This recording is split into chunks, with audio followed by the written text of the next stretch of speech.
Today I want to see the lecture number 7 from the chapter Work and Energy. We have started this chapter and today it is the 7th lecture. In this particular lecture we are going to see what is mean by free fall. आतापर्यंत या lecture मध्ये आपण या chapter मध्ये आपण kinetic energy म्हणजे काय, potential energy म्हणजे काय, कायनेटिक एनर्जीचा फॉर्म्युला काय असतो, पोटेन्शियल एनर्जीचा फॉर्म्युला काय असतो, येथे लक्षात ठेवा. कायनेटिक एनर्जीचा फॉर्म्युला 1/mv², पोटेन्शियल एनर्जीचा फॉर्म्युला mgh, अशा सगळ्या गोष्टी त्या ठिकाणी पाहिलेल्या आहेत. आज आपण या चॅप्टरचा पुढचा पार्ट जो आहे पालकचा फ्री फॉल आणि energy conservation during the free fall, हे एक डेरिव्हेशन आहे मोठं. आणि फ्री फॉल म्हणजे काय ते मला तुम्हाला सांगायचं पालकच्या. कन्सिडर द ऑब्जेक्ट, एखादा ऑब्जेक्ट घेतलं एम एवढ्या मास हे ऑब्जेक्ट आहे आणि इट इज काय सांगा release from the height h, असं रिलीज केलं त्या हाईट वरून आपण त्याला सोडून दिलं.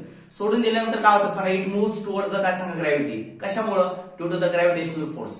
ग्रॅव्हिटेशनल फोर्स पृथ्वीचा गुरुत्वाकर्षण त्याला काय करते सांगा खाली ओढते आणि due to that gravitational force it is moving काय सांगा इन द डाऊनवर्ड डायरेक्शन. येथे लक्षात ठेवा. मग डाऊनवर्ड डायरेक्शन ते जर ऑब्जेक्ट काय होत सांगा मूव्ह होत असेल, if the object is moving in the downward direction under the influence of only gravity, फक्त पृथ्वीचाच फोर्स त्याच्यावर जर ऍक्ट होत असेल, ओनली काय सांगा फोर्स ऑफ ग्रॅव्हिटी जर त्याच्यावर ऍक्ट होत असेल तर ते सर्वांना ठीक आहे. तर त्या ठिकाणी त्याची जी मोशन आहे त्या मोशनला आपण म्हणतो फ्री फॉल. काय म्हणायचं त्या मोशनला? Free fall. तर सर्वांना फ्रीली फॉलिंग बॉडी असं म्हणतो आपण त्याला. म्हणजे काय? The motion of an object under the influence of काय सांगा ओनली ग्रॅव्हिटी. तर सर्वांना under the influence of only, फक्त ग्रॅव्हिटीचा फोर्स सोडून कुठलाही इतर फोर्स त्या बॉडीवर जर ऍक्ट होत नसेल तर ती बॉडी डाऊनवर्ड डायरेक्शन खालच्या दिशेने मूव्ह होते आणि अशा मोशनला फ्री फॉल असं म्हणतात. येते लक्षात, एकदम सिंपल कन्सेप्ट आहे, काही नाही त्याच्यामध्ये. हा ठीक आहे. आता पहा मला फ्री फॉल म्हणजे काय सांगायचं आहे, मी तुम्हाला डेफिनेशन लिहू देतो. पहा लक्षात, पहिला मुद्दा आहे पहा लक्षात, the motion of a body in downward direction, in काय सांगा downward direction under the influence of only gravitational force, only gravitational काय सांगा force, under the influence of only gravitational force is called as free fall or freely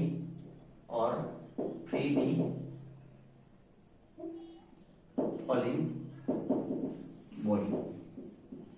तेव्हा अशा बॉडीला काय म्हणतात सांगा फ्रीली फॉलिंग बॉडी. तर सर्वांना टेक्निक किंवा free fall, just free fall तुम्ही म्हणू शकता. काय सांगितलं नीट लक्षात, the motion of a body in downward direction. आता बॉडी जी ती पृथ्वीच्या ग्रॅव्हिटेशनल फोर्सने कुठे वाढणार आहे, खालच्या दिशेने जाणार आहे towards the centre of earth, म्हणून डाऊनवर्ड डायरेक्शन आहे. तर सर्वांना the motion of the body in downward direction under the influence of only gravitational force is called as काय सांगा फ्री फॉल और काय सांगा फ्रीली फॉलिंग बॉडी. तिला आपण फ्रीली फॉलिंग बॉडी किंवा फ्री फॉल असं म्हणत असतो. याचं लक्षात ठेवा. आता फ्री फॉल मध्ये जेव्हा बॉडी मूव्ह होते त्यावेळेला तिचं डायरेक्शन नेहमी कोणत्या दिशेने असतं, डाऊनवर्ड डायरेक्शन असतं. मग ज्यावेळेला बॉडी त्या ठिकाणी मूव्ह होते पहा लक्षात घ्या, the acceleration due to gravity, due to काय सांगा gravity, acceleration due to gravity during free fall, during काय सांगा फ्री फॉल. फ्री फॉलच्या दरम्यान एक्सेलरेशन किती असतं पहा लक्षात घ्या, फ्री फॉल इज किती असतं 9.8 metre per second square. Acceleration असतं 9.8 मीटर पर सेकंड, म्हणजे दर सेकंदाला 9.8 metre per second velocity increase होते. म्हणजे कसं पहा लक्षात, जर आपण एखादी बॉडी इथून सोडली पृथ्वीपर्यंत का सांगा ठीक आहे, आपण या ठिकाणी बॉडी मी रिलीज केली तर या ठिकाणी तिची व्हेलॉसिटी किती होते सांगा 0. टाइम जे येतं 0 सेकंदाला व्हेलॉसिटी किती होते सांगा 0. टाइम ज्या वेळेला 1 सेकंद होईल, टाइम किती होणार सांगा, इथे या बाजूला मी टाइम लिहिणार आहे आणि या बाजूला मी काय लिहिणार सांगा व्हेलॉसिटी. तर ज्या वेळेला टाइम 0 सेकंद होता पार्ट, टाइम किती होता सांगा 0 सेकंद, त्या व्हेलॉसिटी होते 0 पर metre second, 0 metre per second. कळतंय? टाइम ज्या वेळेला 1 सेकंद झाला त्यावेळेला व्हेलॉसिटी होते 9.8 मीटर पर सेकंड, म्हणजे व्हेलॉसिटी किती वाढली, एका सेकंदाला व्हेलॉसिटी 9.8 ने वाढते. ज्या टाइम 2 सेकंद झाला पहा, टाइम किती झाला सांगा 2 सेकंद, त्यावेळेला व्हेलॉसिटी होते 9.8 मध्ये परत 9.8 मिळाला 19.6 मीटर पर सेकंड. ज्या वेळेला काय होते सांगा टाइम 3 सेकंदाचा होईल, 3 सेकंदानंतर बॉडीची व्हेलॉसिटी वाढत चालली, जसं बॉडी खाली येईल ना तसंच व्हेलॉसिटी काय होत चालली इन्क्रीज होत चालली. मग त्या ठिकाणी काय आले पहा लक्षात, 9.8 त्याच्यात जर मिळवले 19 आणि 9 28 आणि ते 29.4 मीटर पर काय सांगा सेकंद असं प्रकारे. मग सांगायचा मुद्दा असा की दर सेकंदाला व्हेलॉसिटी कितीने इन्क्रीज होते, इथे एक्सेलरेशन लिहिणार आहे, change in velocity in time, change in velocity per unit काय सांगा टाइम, त्याला काय म्हणतात सांगा एक्सेलरेशन. मग पहिल्या एका सेकंदात किती व्हेलॉसिटी बदलली, acceleration 9 metre per second square. Second जो आहे दुसरा 1 सेकंदापासून दुसऱ्या सेकंद हा जो स्लॉट आहे त्या स्लॉट मध्ये सुद्धा व्हेलॉसिटी किती झाली 9.8 ची 19.6 मध्ये बदलली कितीने 9.8 मीटर पर सेकंड स्क्वेअर. तिसरा जो स्लॉट आहे 2 सेकंदापासून तर 3 सेकंदापर्यंतचा 1 सेकंद हा जो स्लॉट घेतला युनिट टाइमचा त्यात 19.6 किती झाली 29.4 झाली. याचा अर्थ बदलले किती 9.8 नेच बदलली. 19.6 अधिक 9.8 केले की एवढे येतं. म्हणजे साधारणपणे दर सेकंदाला व्हेलॉसिटी एवढ्या व्हॅल्यूने बदलते. Change in velocity per unit time is called काय सांगा एक्सेलरेशन. म्हणून आपण म्हणतो की जेव्हा फ्रीली फॉलिंग बॉडी असते त्यावेळी तिचं एक्सेलरेशन किती असतं सांगा 9.8 मीटर पर सेकंड स्क्वेअर असा त्याचा अर्थ होतो. म्हणजे फ्रीली फॉलिंग बॉडीचं एक्सेलरेशन असतं 9.8 मीटर पर सेकंड स्क्वेअर. हे लक्षात घ्या. तर ते सर्वांना आता फ्री फॉल जो आहे तो फक्त कशात पॉसिबल असतो तर ओनली व्हॅक्यूम मध्ये पॉसिबल असतो. कारण आता मी बॉडी फेकली तर ती खाली जात असताना हवा त्याला जी हाय एअर आहे की हे जे ऍटमॉस्फिअर आहे ते त्याला काय करणार आहे अपोज करणार आहे. बरोबर आहे. मग हवेचा जो रेस्ट्रिक्टिव्ह फोर्स आहे तो सुद्धा त्याच्या अपोज करतोय. पण आपली व्याख्या काय under the influence of only gravity. मग मला सांगा हवेचा इन्फ्लुएन्स पाहिजे का तिथं नको. कारण हवेचा इन्फ्लुएन्स नको असेल तर आपल्याला फ्री फॉल हा फक्त कुठं करता येईल व्हॅक्यूम मध्येच करता येईल. कारण इतर कुठल्याही फोर्स जेव्हा काम करता कामा नाही फक्त पृथ्वीचा फोर्स पाहिजे ग्रॅव्हिटेशनल फोर्स. मग जर आपण असं ऍटमॉस्फिअर मध्ये बॉडी फेकली ते हवा काय करते त्याला अपोज करेल ना त्याच्या मोशनला. जी एअर आहे त्या एअरला छेदून तिला जायचे की नाही मग एअर काय करेल त्याच्या मोशनला अपोज करेल. मग याचा अर्थ तो फ्री फॉल होणार नाही. मग फ्री फॉल जर आपल्याला घडवून आणायचा असेल तर तो कुठे घडवून आणावा लागेल व्हॅक्यूम मध्ये. आलं लक्षात. ठीक आहे. मग काय बघा लक्षात द्या. तिसरा मी मुद्दा या ठिकाणी लिहितो द फ्री फॉल किंवा रिअल फ्री फॉल असं म्हणून the real free fall is only possible in काय सांगा व्हॅक्यूम. हा फक्त कशात पॉसिबल आहे सांगा व्हॅक्यूम मध्ये पॉसिबल असतो. लक्षात घ्या. तर ते सर्वांना ठीक आहे. तर अशा रीतीने वे असेल तर काय सांगा व्हॉट इज मीन बाय काय सांगा फ्री फॉल. आता आपण काय पाहणार आहे लक्षात फ्री फॉल हे 3 टॉपिक्स लिहून घ्या. मला ते रफ करायचे. मी ते रफ करणार आहे आणि मी या टॉपिक कडे जाणार आहे energy conservation during the free fall. मला या टॉपिक कडे जायचंय पण before that seeing you have to काय सांगा राईट डाऊन इट. हे सगळं लिहून टाका तुमच्या याच्यावर. हा ठीक आहे. तर अशा पद्धतीने वे असेल तर काय सांगा व्हॉट इज मीन बाय काय सांगा फ्री फॉल. फ्री फॉल म्हणजे काय ते मी तुम्हाला सांगितलं. आता मला जायचे काय की energy conservation during free fall म्हणजे काय की फ्री फॉलच्या दरम्यान एखाद्या बॉडीची एनर्जी कशी बदलते परंतु टोटल एनर्जी कशी राहते सांगा कॉन्स्टंट राहते. ते मला शिकवायचे. आता लक्ष लिहून घेतलं त्याचा स्क्रीनशॉट काढा हे लिहून टाका. मी पुढच्या टॉपिककडे चाललोय. हा ठीक आहे. लक्ष द्या. आता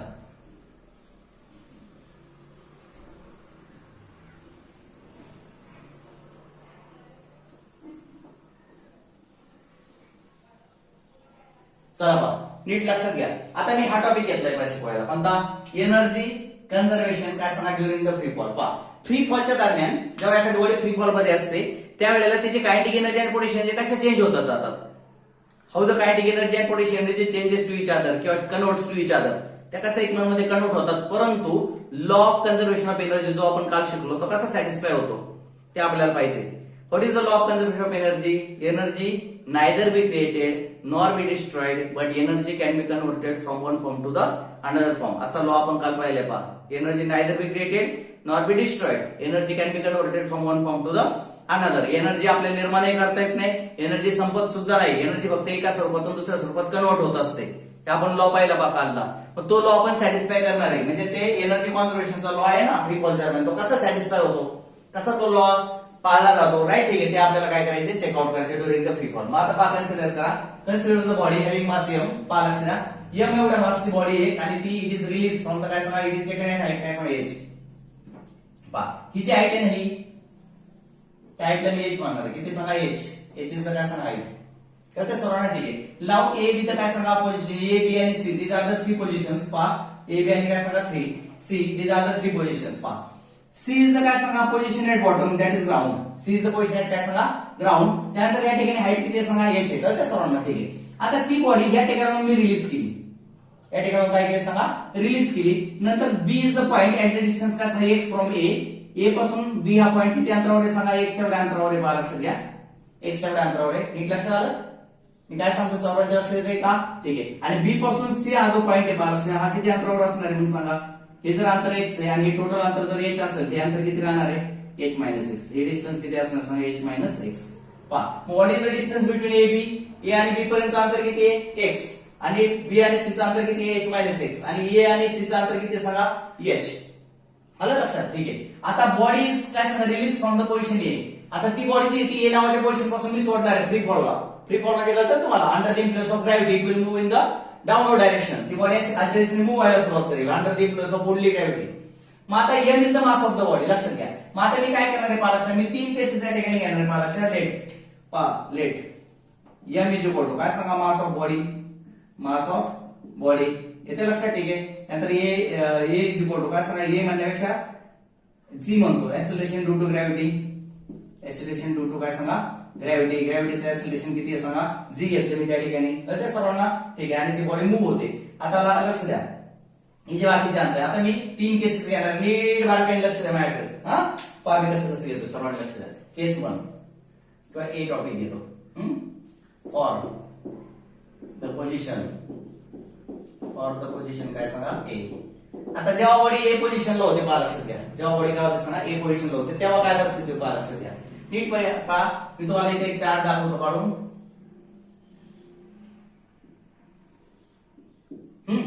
पहा पोझिशन ए ला मी कसं कसं काढतो नीट लक्षात घ्या.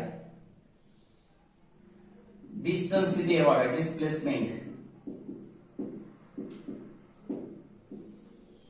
ठीक आहे. डिस्प्लेसमेंट कळते सर्वांना, ठीक आहे. त्यानंतर पहा व्हेलॉसिटी,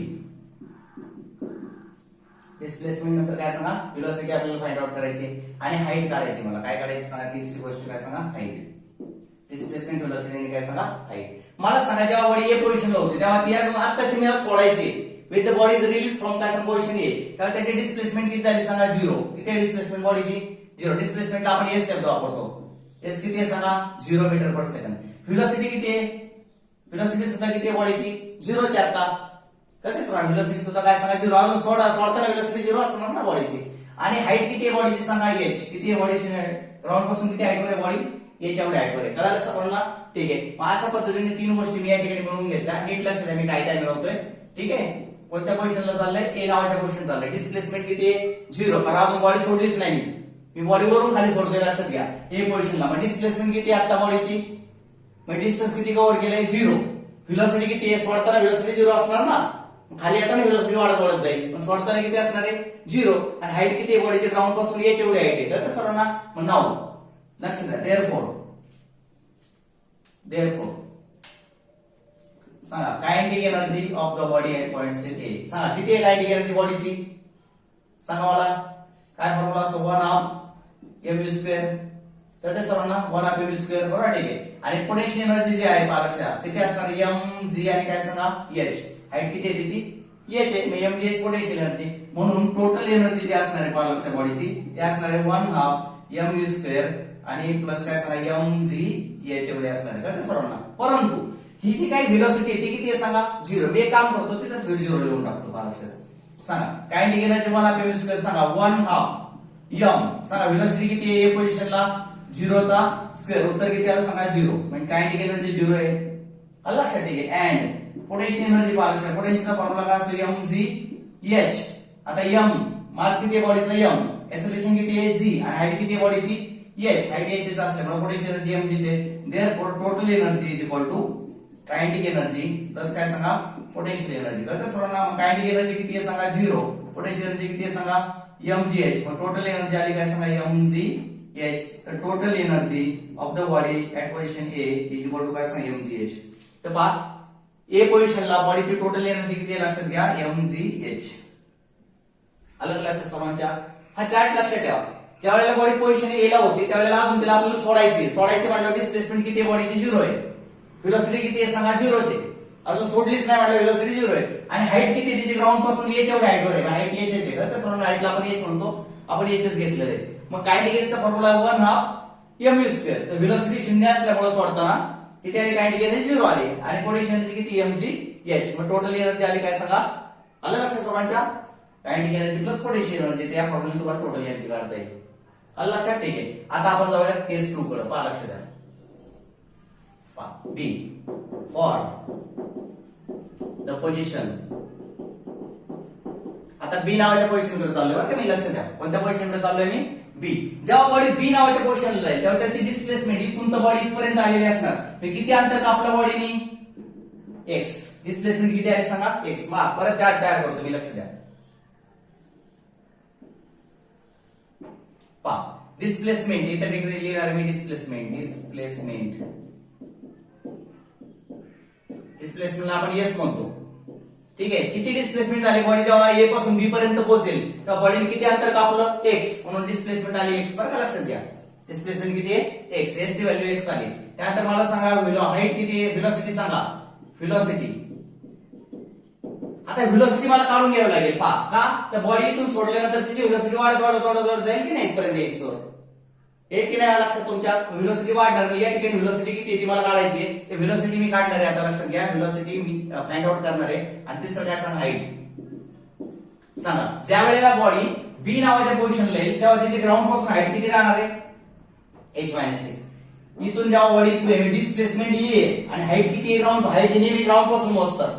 हाईट ही ग्राउंड पासून किती हाईटवर आली बॉडी, h मायनस एक्स, आणि डिस्प्लेसमेंट किती झाली बॉडीची एक्स. म्हणजे बॉडी जेव्हा ओव्हरऑल एक्स एवढा अंतरावर येईल तेव्हा ग्राउंड पासून ती h मायनस एक्स अंतरावर येईल. म्हणजे हाईट जी आहे ना h ती किती आहे सांगा, h मायनस एक्स. कळलं सर्वांना, येते लक्षात. ठीक आहे. तर अशा पद्धतीने हाईट या ठिकाणी डिस्प्लेसमेंट ऍट काय सांगा बी म्हणतो, या ठिकाणी हाईट ऍट काय सांगा बी म्हणतो. कळतं सर्वांना. आणि व्हेलॉसिटी ऍट काय सांगा बी म्हणतो. इथं सुद्धा काय करतो, displacement at A, velocity at A आणि हाईट ऍट काय सांगा ए. कळतं सर्वांना, आलं लक्षात. ठीक आहे. तर अशा पद्धतीने त्याला ए नोटेशन वापरले, त्याला बी नोटेशन वापरले. चालेल ना, चालेल. ठीक आहे. नाही तर एक काम करूया, हाईटला आपण एच नोटेशन काढू, काय हरकत नाही. आले. आता व्हेलॉसिटी काढून घेतो पहा लक्षात. नाव आता व्हेलॉसिटी कशी काढायची लक्ष द्या. हे तर आपण आकृतीमध्येच पाहू शकतो. बी नावाच्या पोझिशनला बॉडी जेव्हा जाईल तेव्हा डिस्प्लेसमेंट किती आहे एक्स आणि हाईट किती राहील h मायनस एक्स. फक्त व्हेलॉसिटी किती झाली, कारण इथून येताना व्हेलॉसिटी वाढलेली असेल ना बॉडीची, तर ती नेमकी किती असेल. तर त्यासाठी मी काय करतो, न्यूटनचा सेकंड लॉ किंवा थर्ड लॉ वापरतो. पहा, by third kinematical equation. Third kinematical equation. Kinematical काय सांगा इक्वेशन. काय equation, V square is equal to काय सांगा, V square plus twice S. बरोबर. ठीक आहे. आता मला सांगा, बॉडी सोडताना आपल्याला व्ही काढायचं ना, व्हेलॉसिटी ऍट काय सांगा बी, म्हणजे व्ही चा square is equal to u square. U body सोडताना व्हेलॉसिटी किती होती, 0. सोडताना व्हेलॉसिटी किती होती, 0 होती. म्हणून 0 चा काय सांगा स्क्वेअर प्लस ट्वाइस एक्सेलरेशन किती आहे बॉडीमध्ये, जी. ग्रॅव्हिटेशनल एक्सेलरेशन असल्यामुळे ती किती घ्यायचं आपल्याला, जी ट्वाइस जी. आणि एस डिस्प्लेसमेंट किती आहे बॉडीची, एक्स. आलं लक्षात. म्हणून व्हीबी चा स्क्वेअर किती आला लक्षात घ्या, VB square is equal to आला ट्वाइस जी एक्स. कळते सर्वांना, लक्षात आलं सर्वांच्या. म्हणून तुम्हाला व्हीबी स्क्वेअर ची गरज पडणार आहे. मग या ठिकाणी लिहितो व्हीबी स्क्वेअर ची किंमत आली twice g x. Velocity VB square, व्हेलॉसिटीचा काय सांगा स्क्वेअर किती आहे सांगा, ट्वाइस जी एक्स. कारण आपल्याला कायनेटिक एनर्जी काढण्यासाठी व्हेलॉसिटीचा स्क्वेअर लागतो, लक्षात घ्या. तर ठीक आहे. इथे व्हेलॉसिटी ऍट ए ही जी कायनेटिक या ए पोझिशनला आहे, त्यामुळे इथे व्ही ए लिहितो, इथे एम जी काय सांगा एच ए लिहितो. कळतं सर्वांना. ठीक आहे. त्या केस मध्ये गेलो आता आपण, लक्षात आलं सर्वांच्या. तर व्हीबी चा स्क्वेअर इज इक्वल टू काय आलं पहा लक्षात घ्या, अलग लक्ष सर्वांच्या ट्वाइस जी एक्स. हा मग आता पहा नाव कायनेटिक एनर्जी इक्वल टू काय सूत्र आहे, 1 एम व्हीबी चा स्क्वेअर. तर 1 एम व्हीबी चा स्क्वेअर किती आहे, ट्वाइस जी एक्स इंटू काय सांगा ट्वाइस जी एक्स. आणि म्हणून kinetic energy is equal to येते पहा लक्षात घ्या, 2 2 गेट्स कॅन्सल, तर उत्तर आलं m g x. Kinetic energy किती आली समजले तुम्हाला, एम जी एक्स. पहा व्हेलॉसिटी मला काढून घ्यावी लागेल, कारण बॉडी जेव्हा इथून इथे येईल तेव्हा बी नावाच्या पोझिशनला व्हेलॉसिटी वेगळी असणार आहे. अलग लक्षात. ठीक आहे. ही झाली व्हेलॉसिटी. कळते सर्वांना. ठीक आहे. आता potential energy and potential energy code काय सांगा, एम जी आणि काय सांगा हाईट ऍट बी. तर एम जी सांगा बी नावाच्या पोझिशनला हाईट किती आहे बॉडीची, किती एच मायनस एक्स. कारण जेव्हा बॉडी बी ला येईल तेव्हा हाईट किती असणार आहे, एच मायनस एक्स. मी तर मी काय सांगा एच मायनस एक्स. कळालं सर्वांना, एच मायनस एक्स. ही आली काय सांगा पोटेन्शियल एनर्जी. म्हणजे थोडक्यात असं लिहिता m g h minus m g x. M g h ला मल्टिप्लाय केलं, एम जी एच ला मल्टिप्लाय केलं, हे आले पोटेन्शियल एनर्जी. आणि मग का नाव टोटल एनर्जी इक्वल टू काय सांगा kinetic energy plus potential energy. सांगा कायनेटिक एनर्जी किती आहे, m g x. Kinetic energy किती आहे, एम जी एक्स. आणि पोटेन्शियल किती आहे पहा, m g h minus m g x. M g x ला एम जी एक्स गेला, उत्तर किती आलं सांगा एम जी एच. तर टोटल एनर्जी ऍट पोझिशन काय सांगा बी, त्याचा आन्सर आलाय काय सांगा एम जी एच. पहा बी पोझिशनला टोटल एनर्जी आली तुमची काय सांगा m g h. M g h is काय सांगा टोटल एनर्जी ऍट काय सांगा पोझिशन बी. पहा ए नावाच्या पोझिशनला टोटल एनर्जी किती होती एम जी एच, बी ला सुद्धा किती आली एम जी एच आली. नीट लक्षात घ्या मी कसं काढतोय. हा आता मला काय करायचंय, फॉर पोझिशन काय सांगा सी. कुठल्या पोझिशनला जाणार आहे मी, सी ला जाणार आहे. पहा लक्षात आहे तर सी आपण लिहितो फॉर पोझिशन काय सांगा सी. आता सी पोझिशनला परत एक चार्ट तयार करतो मी, लक्ष द्या. पहिल्या याच्यामध्ये येणार डिस्प्लेसमेंट, दुसऱ्या याच्यामध्ये येणार व्हेलॉसिटी. पहा इथे लिहितो डिस्प्लेसमेंट, इथे लिहितो व्हेलॉसिटी, इथे लिहितो काय सांग हाईट. पहा डिस्प्लेसमेंटला आपण काय नोटेशन वापरतो, displacement at C, velocity at C चा स्क्वेअर निघणार आहे आणि हाईट ऍट काय सांगा सी. पहा आता मला सांगा जेव्हा बॉडी ए पोझिशन पासून सी पर्यंत येईल तेव्हा तिने किती डिस्प्लेसमेंट झाली त्या बॉडीची, टोटल एवढी झाली की नाही, हाईट एवढी. पहा इथून तिथपर्यंत आले की किती डिस्टन्स कव्हर केलं बॉडीने, टोटल गेले की नाही अख्खं, म्हणजे किती आले एच, हे एक्स आणि एवढं असं सगळं मिळून एच ला एच एवढी डिस्प्लेसमेंट. मग बॉडीची डिस्प्लेसमेंट किती झाली सांगा एच. येते सगळ्यांच्या लक्षात, डिस्प्लेसमेंट झाली काय सांगा एच. कळते सर्वांना, ठीक आहे. आता व्हेलॉसिटी किती झाली पहा बॉडीची, व्हेलॉसिटीचा कसे काढायचे ते या फॉर्म्युला मी काढणार नंतर. आणि हाईट किती झाली पहा लक्षात, जेव्हा बॉडी सी नावाच्या पोझिशनला येईल, बॉडी कुठे येईल सांगा सी नावाच्या पोझिशनला येईल, तेव्हा बॉडीची हाईट किती होणार आहे, 0 होणार आहे. आलं का लक्षात, सी नावाच्या पॉइंटला हाईट 0 होते, हाईट किती आहे सांगा 0. हाईट किती झाली 0. नीट लक्षात घ्या, जेव्हा बॉडी ए पासून सी पर्यंत येईल तेव्हा डिस्प्लेसमेंट होणार आहे एच. आणि हाईट किती आहे, बॉडीला हाईट राहिली का आता, नाही राहिली, बॉडी ग्राउंडला आली की नाही, हाईट किती झाली 0. फक्त व्हेलॉसिटी मला माहित नाही, ती काढणार आहे. कशी काढायची, कारण मला माहिती आहे की जेव्हा बॉडी ए पासून सी पर्यंत येईल तेव्हा व्हेलॉसिटी वाढत वाढत वाढत वाढत जाणार आहे की नाही. मग वाढत वाढत जाणार म्हणजे मला ती व्हेलॉसिटी काढावं लागेल, किती वाढेल शेवटपर्यंत. मग परत ह्याची इक्वेशन पहा, बाय थर्ड कायनेमॅटिकल इक्वेशन पहा बरं का, बाय थर्ड कायनेमॅटिकल इक्वेशन. पहा तिसरं कायनेमॅटिकल इक्वेशन मी घेतो परत ह्याच्यासारखंच, काय v square is equal to काय सांगा u square plus twice a s. Velocity फक्त सी ठिकाणी म्हणून सी, व्हीसी चा स्क्वेअर. मला सांगा व्हेलॉसिटी ऍट पॉइंट सी त्याचा स्क्वेअर इक्वल टू, सुरुवातीला व्हेलॉसिटी किती होती बॉडीचे सोडताना 0, इथं व्हेलॉसिटी होती 0. लक्षात ठेवा, मग 0 चा स्क्वेअर प्लस ट्वाइस एक्सेलरेशन किती आहे, ग्रॅव्हिटेशन एक्सेलरेशन जी, आणि एस डिस्प्लेसमेंट किती आहे बॉडीची एच. कळते सर्वांना, म्हणून आपलं आलंय काय सांगा व्हीसी चा स्क्वेअर इज इक्वल टू काय सांगा ट्वाइस जी एच. नीट लक्षात ठेवा, म्हणून व्हीसी चा स्क्वेअर इथे लिहिणार आहे ट्वाइस जी एच. लक्षात तो कसा काढला कळाला का तुम्हाला. या केस मध्ये आपल्याला व्हेलॉसिटी माहिती होती 0, त्यामुळे या केस मध्ये गरज नाही पडली, पण सेकंड आणि थर्ड केस मध्ये व्हेलॉसिटी काढावी लागेल बॉडीची. आणि मग आता काढूयात पहा नाव, आता कायनेटिक एनर्जी काढू. काय सांगा कायनेटिक एनर्जी काढू, काय सांगा 1/2 mv चा स्क्वेअर, तर 1/2 m आणि vc चा स्क्वेअर पहा, vc चा स्क्वेअर व्हेलॉसिटी ऍट सी किती आहे twice g h, twice g h. 2 2 gets cancel, उत्तर आले mgh. कळालं सर्वांना, कायनेटिक एनर्जी आली एवढी. आणि पोटेन्शियल एनर्जी कशी काढतात, पोटेन्शियल एनर्जी इक्वल टू काय सांगा mgh, हाईट ऍट काय सांगा सी, हाईट ऍट काय सांगा सी. मग आता मला सांगा m g आणि हाईट किती राहिली बॉडीची, जेव्हा ती बॉडी खाली येईल ग्राउंडला तेव्हा हाईट किती राहिली बॉडीची 0. mgh h ची व्हॅल्यू किती आहे 0, उत्तर किती आलं सांगा 0 आलं. मग आता पहा नाव total energy is equal to काय सांगा kinetic energy plus potential energy. मग कायनेटिक एनर्जी किती आहे सांगा mgh, पोटेन्शियल एनर्जी किती आहे सांगा 0, उत्तर किती आलं सांगा mgh. तर अशा प्रकारे total energy at point C, तर सी पॉइंट ची टोटल एनर्जी किती आली तुमची mgh. आता तिन्ही चार्ट तुमच्या समोर आहेत बरोबर, all the 3 charts are before you, तुमच्या समोर आहेत. पहा मी काय काय केलं, ए पोझिशनला कायनेटिक एनर्जी काढली, पोटेन्शियल एनर्जी काढली. कायनेटिक एनर्जीचा फॉर्म्युला काय 1/mv², पोटेन्शियलचा फॉर्म्युला काय mgh. मी लागलो ते फॉर्म्युला इथे लिहितो. पहा फॉर्म्युले काय, 2 फॉर्म्युले आहेत आपल्याकडे महत्त्वाचे, लक्षात घ्या. Kinetic energy equal to 1/2 mv², हा फॉर्म्युला आपण पाहिलेला आहे. पोटेन्शियल एनर्जी इक्वल टू काय काढले सांगा mgh. लक्षात, जेव्हा बॉडी ए पोझिशनला होती, पहा ए पोझिशनला, ही ए पोझिशन आहे, this is the position A, this is the position B, this is the position काय सांगा सी. नीट लक्षात घ्या, ए पोझिशनला डिस्प्लेसमेंट जी होती, डिस्प्लेसमेंट ती किती आहे सांगा 0. बी पोझिशनला जेव्हा बॉडी आली तेव्हा डिस्प्लेसमेंट किती झाली x झाली. आणि सी पोझिशनला जेव्हा बॉडी आली तेव्हा डिस्प्लेसमेंट टोटल हाईट एवढी झाली, म्हणजे किती झाली सांगा हाईट. डिस्प्लेसमेंट कळाली. आता पहा ए पोझिशनला हाईट किती होती पहा लक्षात, हाईट त्याला त्या पोझिशन मी इकडे लिहितो ए बी आणि काय सांगा एक मिनिट म्हणजे तुम्हाला लक्षात येईल. ए ही बी पोझिशन आणि काय सांगा सी पोझिशन. चला हाईट किती होती ए पोझिशनला, हाईट किती होती सांगा h. बी पोझिशनला हाईट किती आली सांगा, बॉडीची हाईट खाली मोजायची असते. ए पोझिशनला असताना बॉडीची हाईट किती h, बी पोझिशनला h - x, हाईट किती आहे सांगा h - x. आणि सी पोझिशनला हाईट किती होती सांगा 0. परत लक्षात घ्या, ए पोझिशनला असताना बॉडीची डिस्प्लेसमेंट पहिली पाहू, वरून अजून बॉडी सोडली का नाही, म्हणून डिस्प्लेसमेंट 0. जेव्हा ती बी ला येईल तेव्हा डिस्प्लेसमेंट किती येणार सांगा x एवढे येणार. जेव्हा ते सील येईल तेव्हा डिस्प्लेसमेंट टोटल हाईट एवढी होणार. तर ते त्यानंतर आता हाईट पहा. ए पोझिशनला हाईट किती आहे ग्राउंड पासून h, बी पोझिशनला हाईट किती आहे h - 6 आणि सी पोझिशनला हाईट किती आहे सांगा 0. आलं लक्षात. आणि अशा प्रकारची डायग्राम तयार झाली तुमची. येते लक्षात. इन दिस वे डिस्प्लेसमेंट आणि हाईट आपण काढल्या. मग चला पहिल्या चार्ट मध्ये चालू. परत तुम्हाला एक्सप्लेन करतो मी. थोडं अवघड वाटेल तुम्हाला डेरिव्हेशन हे, कारण नववीला गेल्यावर सवय नसते अशा डेरिव्हेशनची तुम्हाला. 8वी पर्यंत असे मोठे मोठे डेरिव्हेशन तुम्हाला नव्हते, आहे की नाही. आणि नववीला गेल्यानंतर थोडंसं आता जिओमेट्री मध्ये म्हणा किंवा या सायन्स मध्ये म्हणा तुम्हाला थोडे डेरिव्हेशन आहेत. लास्ट चॅप्टर जो आपण पाहिला फर्स्ट चॅप्टर त्याच्यामध्ये सुद्धा तुम्हाला डेरिव्हेशन आलं होतं. कुणाचं कायनेमॅटिक इक्वेशन. हे जे इक्वेशन आपण वापरतोय ना ते आपण ग्राफिकल मेथडने सोडवले पहा. त्या चॅप्टर मध्ये सुद्धा एक डेरिव्हेशन आलं होतं मोठं.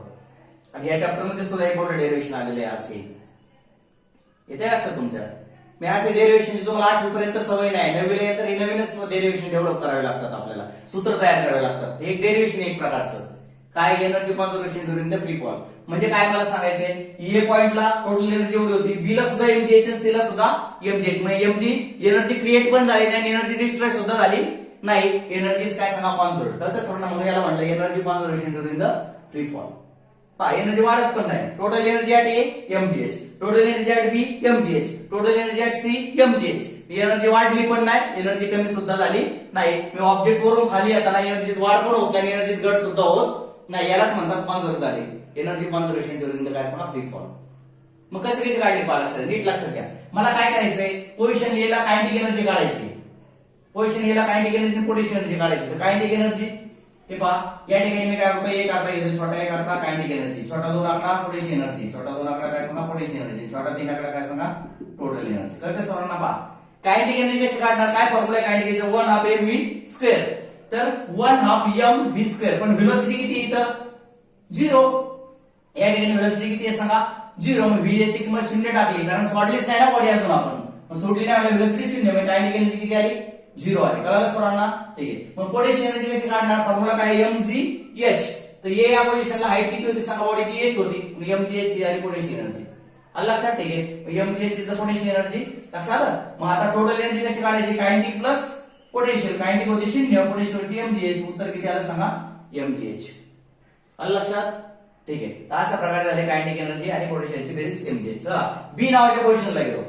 बी नावाच्या पोझिशनला जेव्हा बॉडी जाईल तेव्हा तीन डिस्प्लेसमेंट किती झालेली x आणि हाईट किती राहिली तिची h - 6 राहिली. पृथ्वीपासून हाईट आली h - 6 आणि डिस्प्लेसमेंट झाली तिची x. वरून ती x अंतरावर आली खाली आणि पृथ्वीपासून ती एवढ्या अंतरावर राहिली. Height h - 6 displacement x. म्हणून काय लिहिलं डिस्प्लेसमेंट लिहिली x आणि हाईट किती लिहिली h - 6. आता राहतो प्रश्न कशाचा व्हेलॉसिटीचा. तर व्हेलॉसिटी किती झाली ती कशी काढायची, जेव्हा बॉडी इथून येते तेव्हा व्हेलॉसिटी कशी काढायची, ते न्यूटनचं तिसरं कायनेमॅटिक इक्वेशन वापरलं मी.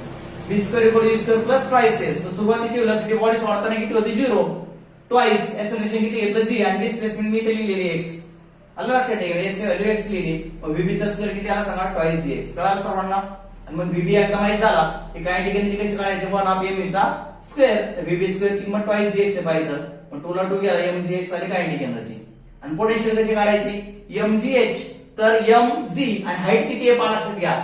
हाईट किती आहे h - 6. खालून ग्राउंड पासून बी पॉइंट किती अंतरावर आहे h - 6. मग हाईट येते काय सांगा h - x. मग mgh - mgx mg ने आत गुणलं आणि कायनेटिक प्लस पोटेन्शियल केली mgx काय झालं mgh उत्तर आलं. तिसऱ्या केस मध्ये गेलो.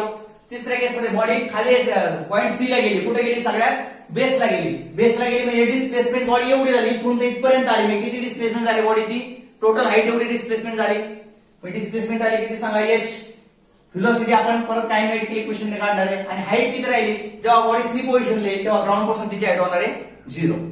ग्राउंड पासून बॉडीची हाईट किती होणार सांगा 0. मग हाईट झाली 0. मग चला थर्ड कायनेटिक इक्वेशन व्हेलॉसिटी काढून घेऊ. v² = u² + twice s. Body सोडताना व्हेलॉसिटी 0 होती a पासून सोडताना. म्हणून v² = 0 चा स्क्वेअर प्लस twice g आणि डिस्प्लेसमेंट h होती. s ची व्हॅल्यू किती सी पॉइंटला h होती म्हणून ती h टाकली twice g h आलं. कळतंय सर्वांना. हे पहा vc². मग याच्या आधारे काय केलं कायनेटिक एनर्जी काढली 1/2 mvc चा स्क्वेअर. मग 1/2 m आणि vc² ची किंमत किती आहे twice gh. twice gh टाकलं 2 2 कॅन्सल झाले mgh. आलं कायनेटिक एनर्जी आली mgh. आता पोटेन्शियल किती असणार आहे पोटेन्शियलचा फॉर्म्युला काय mgh. पण सी पॉइंटला हाईट किती आहे सांगा 0. मग सी पॉइंटची हाईट 0 टाकली उत्तर किती आलं सांगा 0 आलं. तर त्या सर्वांना मग अशा पद्धतीने काय आलं परीक्षा काय total energy kinetic plus potential kinetic mgh potential 0 उत्तर किती आलं mgh. मग काय लक्षात आलं total energy at point A equal to total energy at point B equal to total energy at point काय सांगा सी आणि म्हणून law of conservation of energy satisfied. मग आता लक्ष द्या. Thus total energy at point A is equal to total energy at point B is equal to काय सांगा टोटल एनर्जी ऍट पॉइंट काय सांगा C. Hence law of conservation of energy is satisfied. अशा प्रकारे law of conservation of energy काय झालं सांगा satisfy झाला. तर अशा पद्धतीने we have seen how the energy conservation during the free fall takes place. तर फ्री फॉल मध्ये एनर्जी वाढत पण नाही बॉडीची कमी सुद्धा होत नाही. बॉडी ए ला असली तरी टोटल एनर्जी तेवढीच, बॉडी बी ला आली तरी टोटल एनर्जी तेवढीच, बॉडी सी ला आली तरी टोटल एनर्जी तेवढीच. बॉडीची एनर्जी वाढत पण नाही आणि एनर्जी कमी सुद्धा होत नाही. फक्त कायनेटिकचं रूपांतर पोटेन्शियल मध्ये होतं, पोटेन्शियल रूपांतर कायनेटिक मध्ये होतं. पहा ए पोझिशनला कायनेटिक 0 होती, पोटेन्शियल किती होती सांगा mgh. बी पोझिशनला गेल्यावर कायनेटिक किती झाली mgx आणि पोटेन्शियल एवढी झाली. सी पोझिशनला कायनेटिक पहा कायनेटिक एवढी झाली, पोटेन्शियल 0 झाली. फक्त एकमेकांमध्ये कन्वर्ट झाल्या एनर्जी, पण टोटल एनर्जी मात्र सगळ्या ठिकाणी कशी आली सांगा सेम झाली. तर अशा पद्धतीने law of conservation of energy during the free fall satisfy झाला. आलं लक्षात. ठीक आहे. एवढं सगळं जे काही डेरिव्हेशन आहे ते पुस्तकात पण पहा, हे पण पहा आणि व्यवस्थित असं लिहून घ्या. बुक मध्ये सुद्धा दिलेलं आहे प्रॉपर एकदम. येते लक्षात. डायग्राम व्यवस्थित काढा. डायग्रामच्या आधारे सगळे डेरिव्हेशन तुमच्या पुस्तकातून किंवा ह्याच्यातून प्रॉपरली तुमच्या भाषेत लिहून टाका तुमच्या वहीमध्ये. तर ते ठीक आहे. आता जवळजवळ आपल्या एका लेक्चरचा सिलेबस राहिला नाही, तर जवळजवळ ह्या चॅप्टरचा थेरी पार्ट जो आहे तो पूर्ण आपला संपून जाईल. मे बी उद्याच्या लेक्चरला ह्याचा थेरी पार्ट संपून जाईल आपला. म्हणजे आपले फक्त न्यूमेरिकल्स राहतील या चॅप्टरचे. येते लक्षात सर्वांच्या. ठीक आहे. तर बाकीचं आपण उद्याच्या लेक्चरला पाहू. आजच्या दिवस एवढंच. थँक्यू.